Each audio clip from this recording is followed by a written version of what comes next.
Okay, first time using the bread slicer. Go ahead. Put it in, crank the wheel.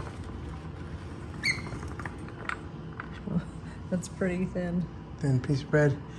Okay. This is how you adjust it, by twisting the handle, makes it thicker. Okay. That seems like it might be right.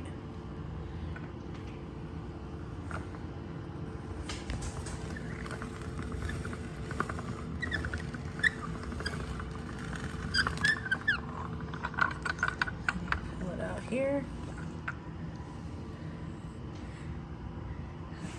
It's probably like a half inch. That looks pretty good. And it's nice and even on both sides. Yeah. For sourdough bread. Let's do one more now that it's getting into the center, or, you know. It's easy. Just easy cut. It's easy to, yeah. Push it hardly. No.